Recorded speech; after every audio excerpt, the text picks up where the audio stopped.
Co-chair, you're one. Good morning. We are in House General and Housing, and it is Tuesday, May 13th. We will be discussing S-125. This morning, we have Representative Harrison with an amendment, and I believe after that, we will also have Representative Greer come in, and then Sophie will be with us all morning before the floor to walk us through those amendments. Bless you. Thank you. So, Representative Harrison, would you like to join us?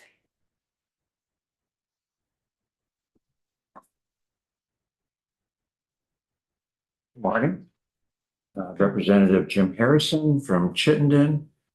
And I'm here with offer a very simple amendment, which is on today's calendar.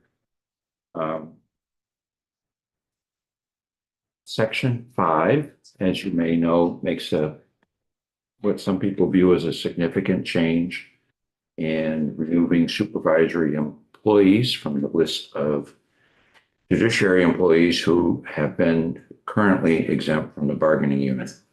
I believe that's been in effect for close to 50 years. What the amendment does is basically changes the effective date of that section to delays it 1 year to July 1, 2026.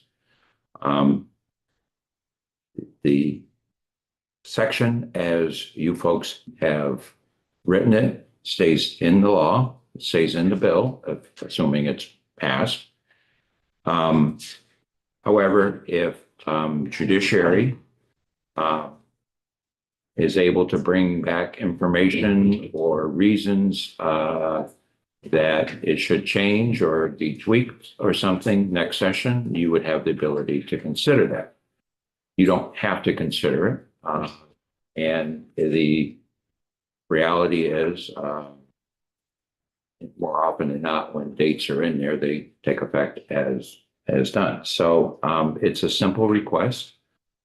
It wasn't the first request that I made, but in talking through it on Friday with the chair and vice chair, I think we kind of all agreed that a delay of the implementation might be a more pragmatic approach to going forward. So that's what it is. It's very simple.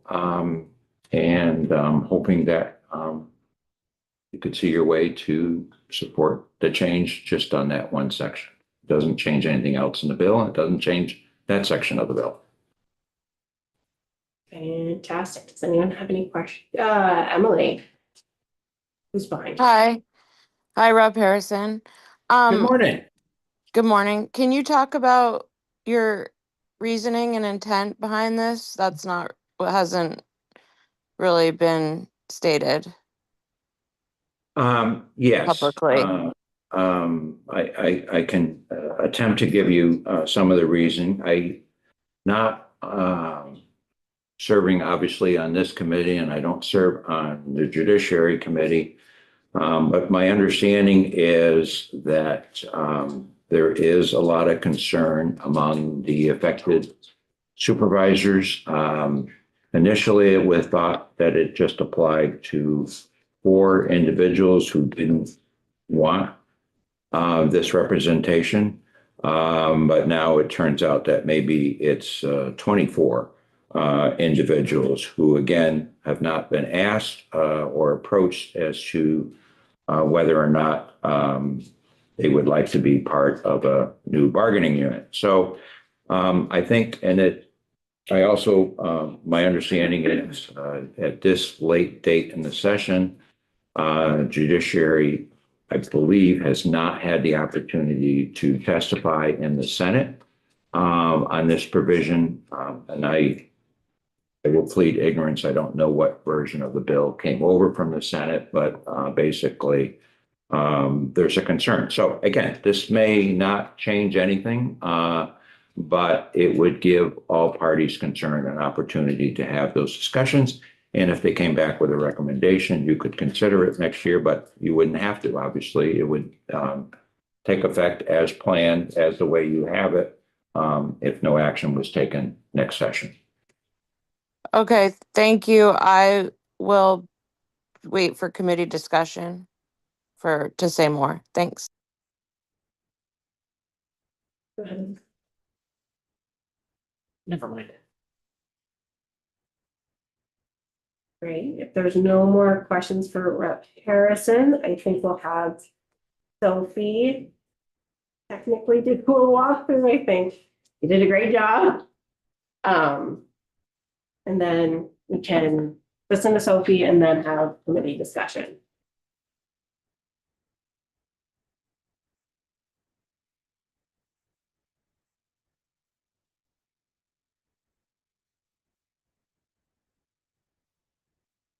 Do you need me to put it up on the screen? I think it'd be good just to have it, please and thank you. Just bear with things while I. Yeah.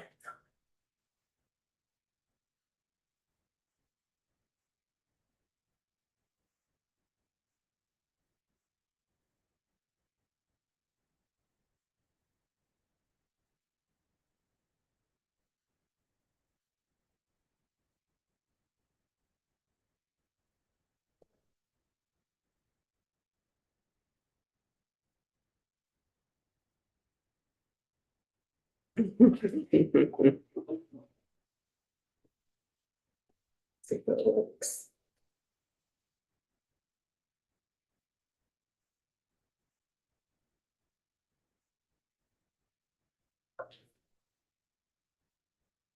Right.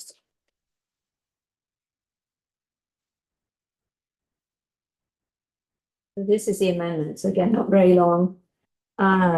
So effectively, this would just allow all the current sections that are in the bill to take effect July 1, 2025, and then it just separates out section 5, which is the section that deals with judiciary supervisors, and then delays that to take effect on July 1st, 2026. This is some total of. Does anybody have a question for Sophie?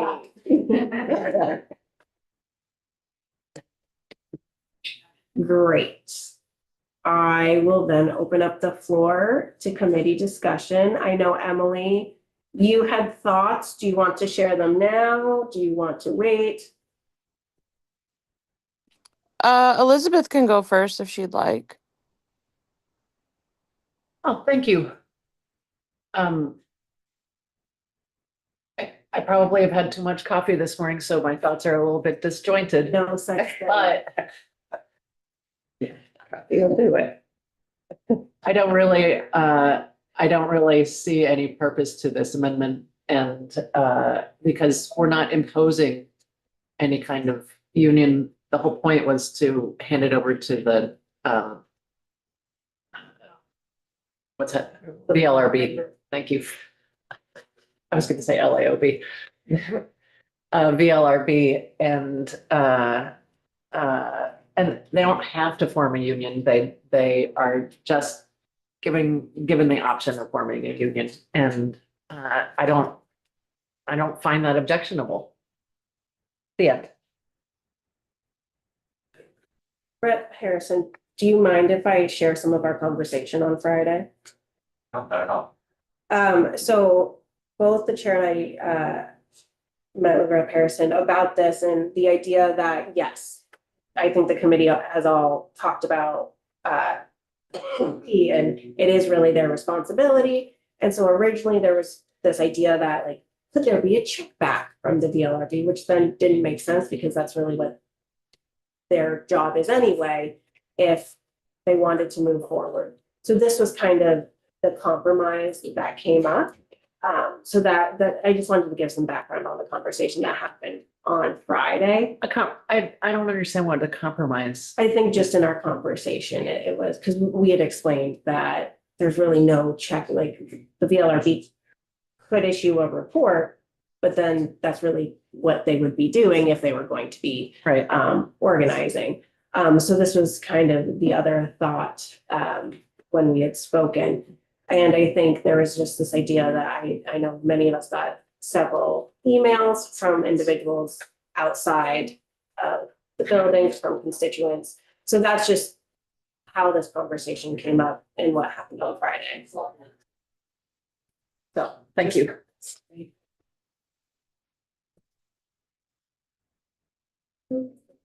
We just went through Harrison's amendment, Sophie did a quick walkthrough, and we are now having committee discussion. Okay. Go ahead, Emily. Yeah, I, again, I never got any emails from constituents about this. I don't really understand why this is happening. We've had a lot of testimony from both sides. They've testified in judiciary, they've testified here extensively. The intent doesn't really add up to me, and I will not be supporting this amendment. Mary. Thank you. And thank you, Representative Harrison, for bringing this amendment. However, I feel it's a little too late in the game, and I feel that now there may possibly be 24 people interested. We don't know in joining the union. We don't know, but we'll find out. And I wonder why judiciary keeps coming up with another reason to delay this when we worked hard on this. And I feel that the workers are most important here. And as a former co-chair of Working Vermonters, I support the workers. If they want to have the opportunity, I feel they should be given the opportunity. And leave it up to the board to make their decisions. That's their job, so we should let them do their job. But thank you. You gotta pick your hand up that one. I did, and I just, I mean, I understand that. I understand that there is probably a lot of competing tensions within the judiciary because, you know, all of our agencies are tight and pressured, and there's more work than there are hands. And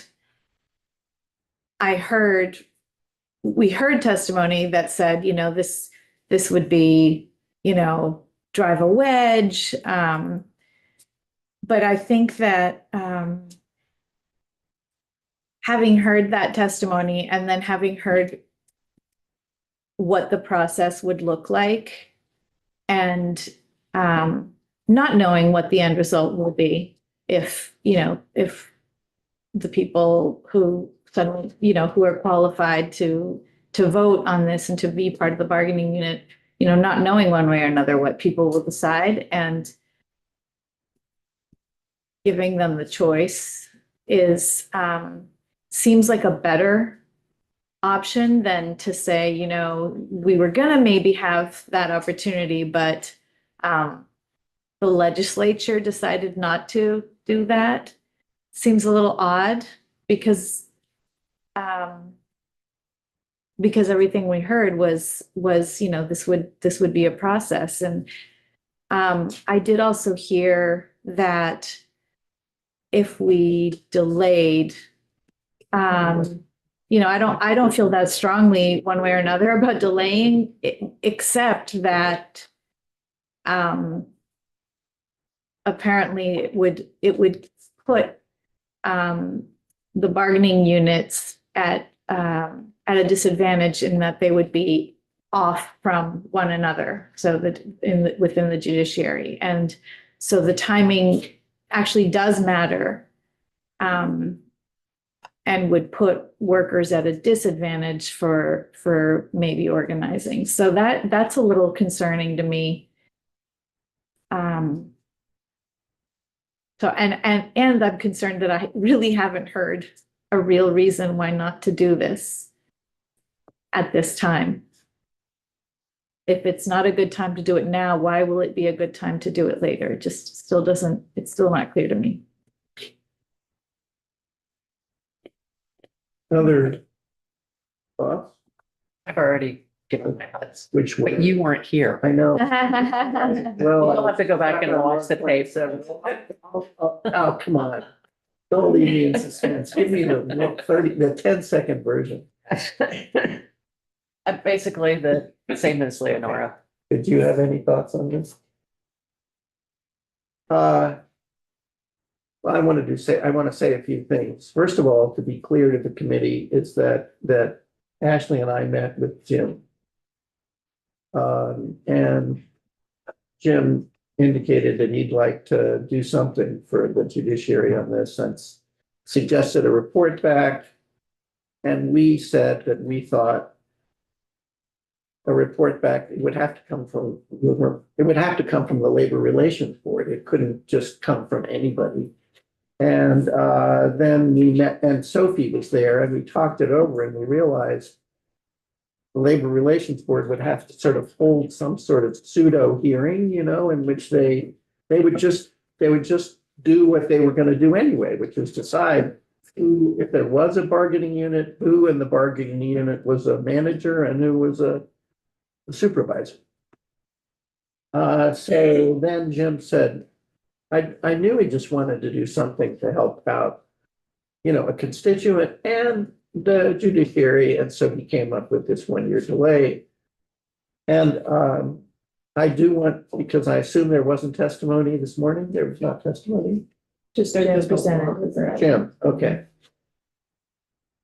Tom Abdul-Noor talked to me this morning, and among the things he said were something that that Leonora alluded to, which is that the members of the executive branch who are supervisors, there's quite a few of them, and they have a bargaining unit. They are going to be bargaining this year, and that if we delay it a year, it would be a year off, which is news to me. Until I heard that, I was kind of slightly leaning in favor. My feeling is, I do not think judiciary has made its case. I think you're absolutely right, Leonora, that they have tensions and problems and real significant budgetary issues like everybody else in state government.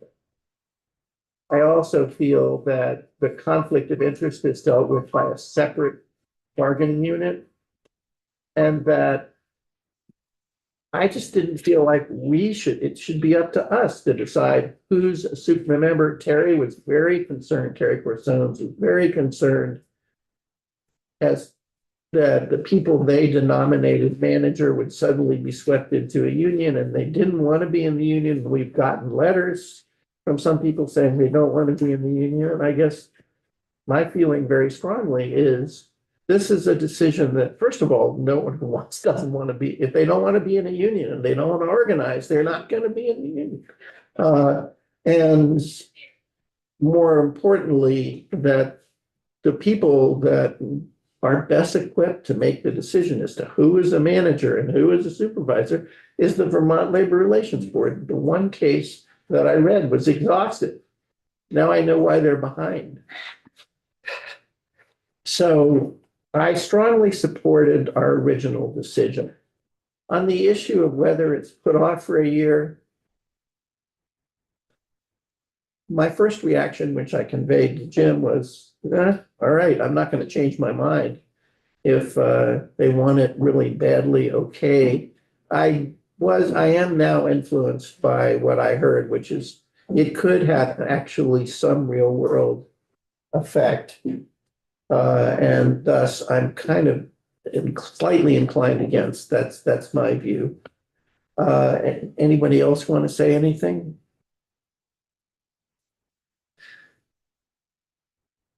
Okay. Do we want to have a straw? We have to have a straw poll, but we are missing two of our members. Least. At least. Four. Four of our amendments, no, three. Emily's there. Emily's there. Oh, Hi, Emily. Hi. So, Sonia's downstairs. Oh, this is a Sadia's downstairs, and I can text her, but she wasn't sure when we were doing. Said something last time. yeah, I'm willing to wait a minute or two or a few minutes. Can you, Magali, sort of send out a note, please? Moving on. Straw poll vote.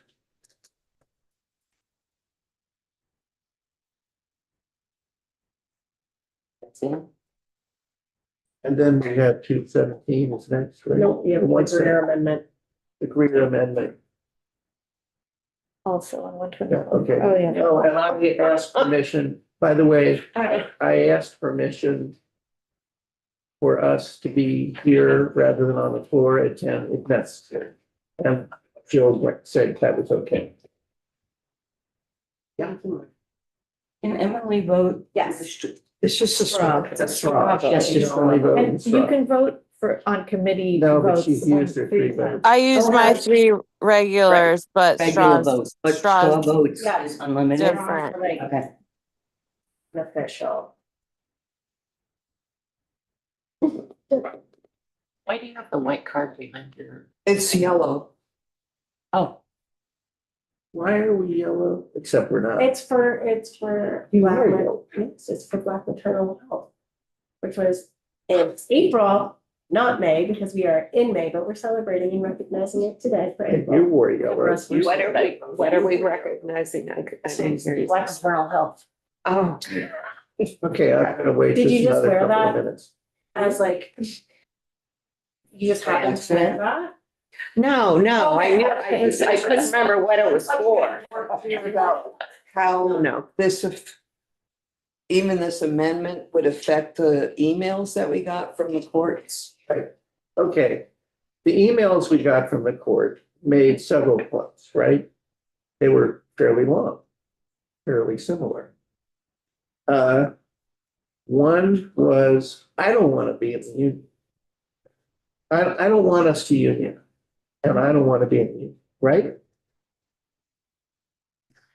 And another was, so on that, the answer is you don't have to be.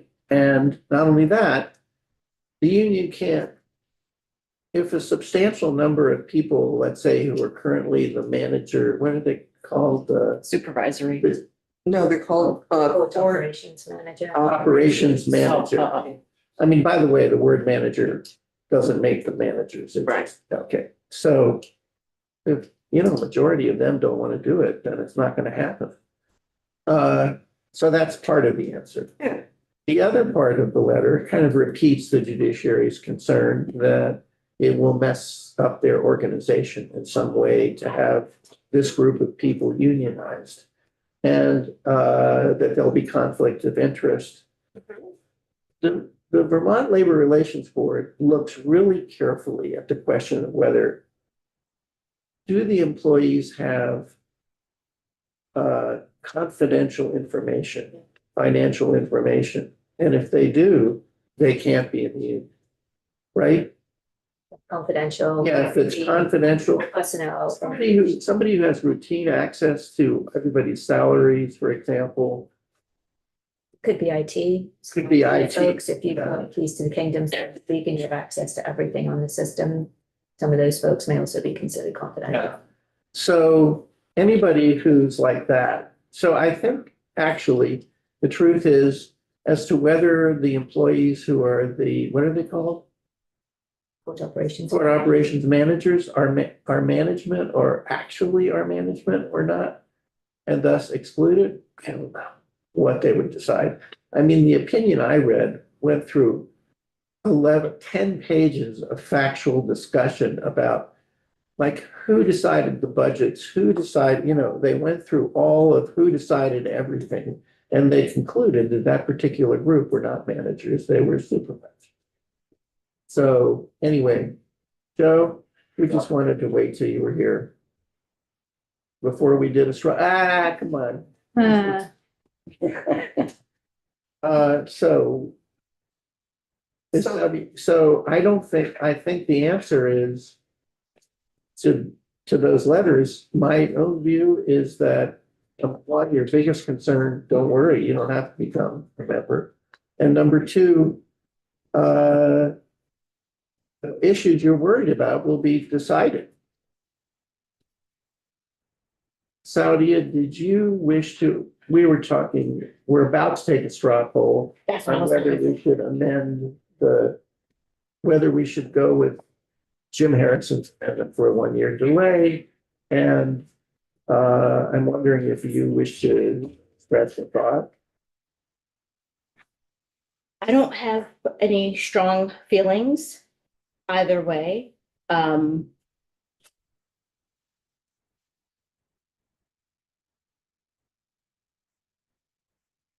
I feel like it's a reasonable compromise, in my opinion, if that's what folks want to do, but I'm not,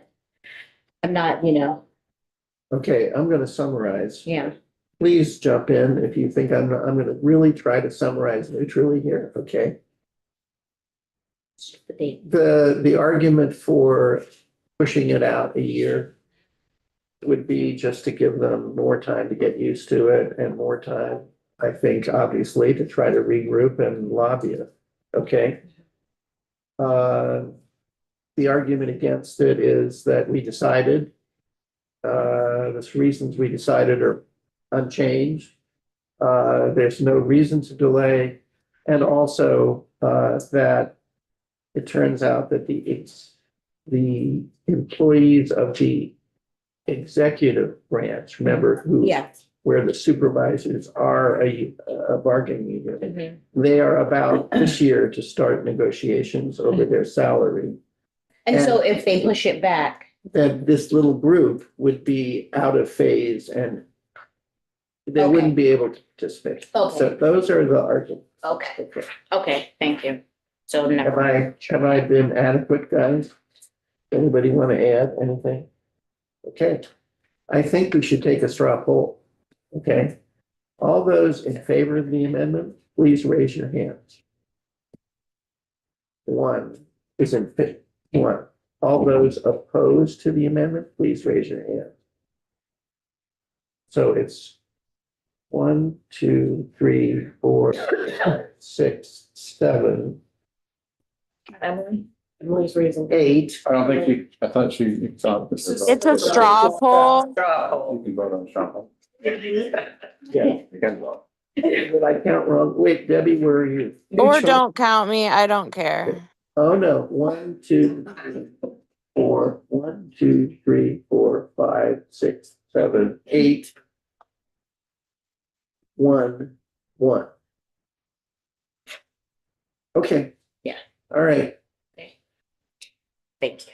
all right. Can't be 8-1-1 because we have 11 people.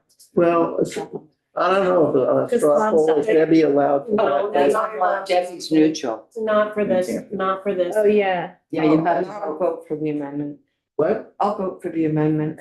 Oh, you- 9-1. If I have to vote. Can't be. Yeah, 9-2, yeah, I think you got that 9-2. one, okay. 9-2. Yeah, you can't Oh, yeah. abstain. 8-2. 8-2. There's gonna be another amendment. There's another There's another amendment. amendment? Oh, weird. Sorry. Did I count right? 8-2-1. Yeah, but the 8 would suggest it's in favor and it was the other way around. So it's 1-8. Oh, 2-8-1. 8-1. okay, this is by, Okay. in other words, when Yeah. you're The asked, amendment will be read well, the amendment will be read, then she'll call on you, and I will say. you'll stand up. Okay, all right. Thank you. So you have a.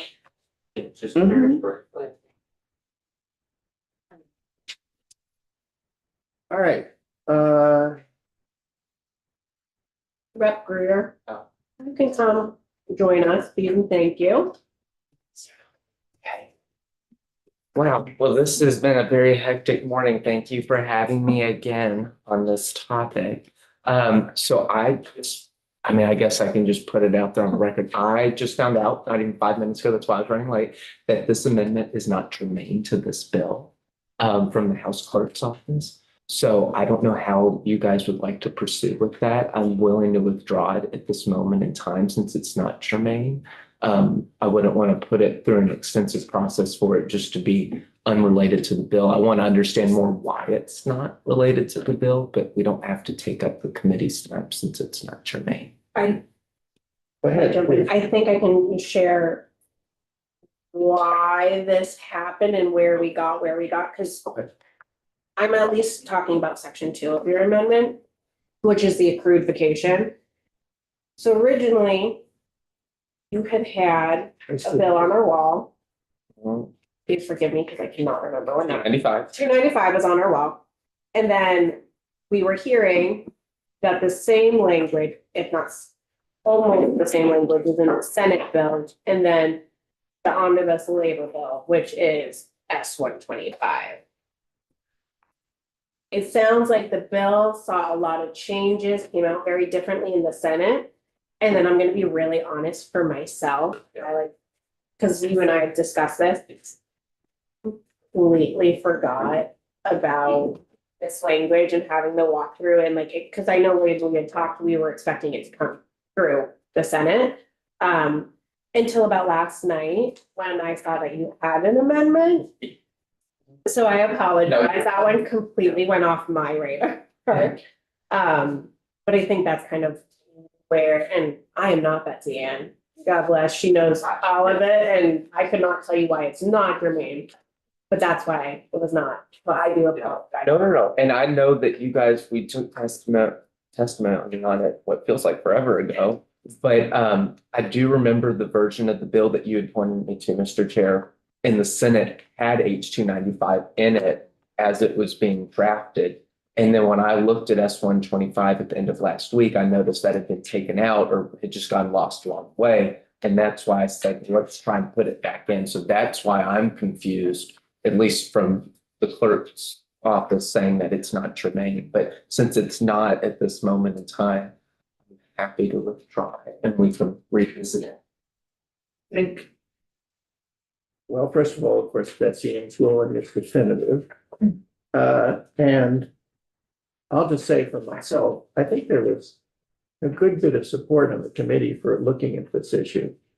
At the same time, we realized there was a complexity to it because so many people, so many employers, there are just a lot of unanswered questions. And a lot of employers combine paid time off and sick leave all in one thing and how we were going to deal with that, et cetera.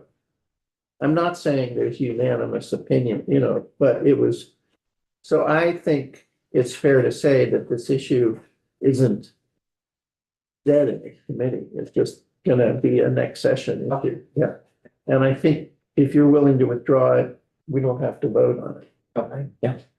All right? And as I'm really quickly, as I'm reading it, this is wage and medium of pay, and S-125 ended up being bargaining.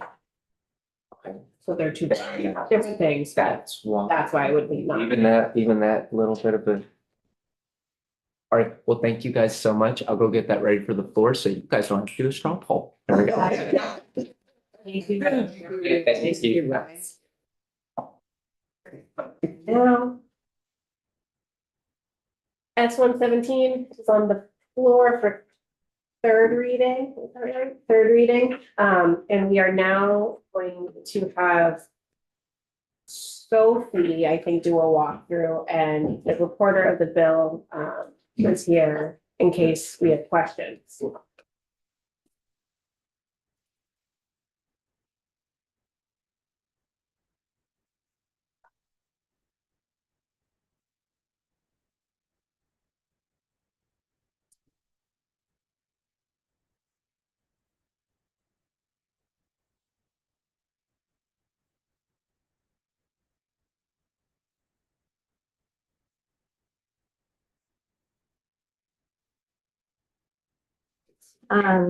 So to be clear, S-117, as it came out of the Senate, had several different pieces in it. And one of the pieces dealt with rulemaking for the Vermont Occupational Safety and Health Administration. This, I believe, Did you, oh, you provided it to everybody, perfect. So these sections were pulled out of S117, the ones that relate to VOSHA and expedited rulemaking. And they were pulled out at the request of the Department of Labor.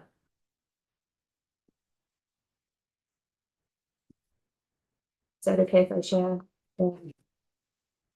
You have permission to? Okay.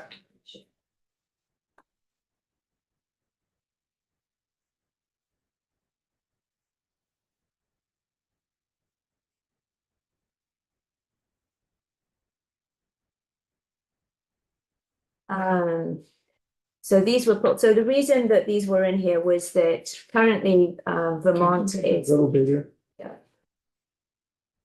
So- I think you should have a copy too, do you not have a copy? Okay. Yeah. Um. So Vermont is what's called has a state plan with the Federal Occupational Safety and Health Administration. And essentially what that means is that Vermont's, I'm just going to say VOSHA because it's just easier. VOSHA essentially just adopts rules that are promulgated by the federal OSHA, and just adopts them. It's literally a cut and paste, which is unusual. It's not the way rulemaking works for most other state agencies. So the interest from the Department of Labor was to say, could we have an expedited rulemaking process? Because it's already been vetted and, developed at great length at the federal level. The rules are put out, people provide public feedback, there's hearings, et cetera, before rules are finalized. And so the legislature seemed generally interested in that approach. That's what these first four sections are. What the Senate had proposed doing was doing it sort of for a trial period of 3 years. So it was originally, the plan was, which is why it looks complicated, but essentially we put in the expedited rulemaking process, and then after 3 years, it would revert back to what currently exists. And then if people felt that it was working well, then they would revoke the prospective repeal of it. But there were concerns from the Secretary of State's office around the expedited rulemaking process. And so the Department of Labor and the Secretary of State's office is going to work on this over the summer. And that's the reason this was pulled from S117. But assuming it comes back at some point, and it may well end up in this committee. I'm sorry, can I ask a question? So it's, the language is not in S1. It is not in S117. It's been deleted. Okay. Okay. I think there was a concern that that this was something that should probably have come to this committee rather than being in Okay. House Commerce and Economic Development. And it was just challenging, I think, the way the bills came out, because there were different bits, right? I mean, S125 had in workers' comp that then went to. And then this might be a question for you, Sophie, or for you, Dave. So the Department of Labor and Secretary of State is gonna work on it this summer. Is that like a check back that they have to send back to us as a legislator, or is this just kind of one of those, yeah, we're gonna work on it this? Yeah, that's the latter. So the Department of Labor just requested to pull it from S117 and express that that's what the intent was, but there's no language requiring anything to happen, because again, this was something the Department of Labor was interested in doing. There's a cost that they incur when they go through formal rulemaking. It takes time, etc. So the goal was to, essentially to have an expedited process. So this draft does not include those provisions. This is what came out of the Senate. That's what you've been provided with. It's not in the version of S117 that is being voted on the floor. I'm now officially following. I have not had enough coffee apparently, but I am following, and that makes more sense to me. Thank you. So it's in here, but it's not in here. It's not in S117 as on the floor to. It's just in this draft. It came out of the Senate. Okay, could you, as you go through, point out to us what is taken out? All these sections are taken out. Sections 1 through 4 are all removed. So section 1 just goes through what the process would be. Section 2 essentially then repeals the changes that are in section 1. And again, if you look at the effective date, those would go into effect in 2027. And then section 3 just deals with the health aspects, because it's safety and health, the health aspects. Again, would say that you'd follow what's in section 1. And then section 4 is again just deleting that proposed rule. And then the final page shows you the effective date. So what was proposed coming out of the Senate was that sections 2 and 4 would take effect, July 1 of 2028, not 2027. So again, it just gives 3 years to see if the expedited rulemaking made sense and was working well. So that was what the proposal was. But again, it's not in the House version of S-117.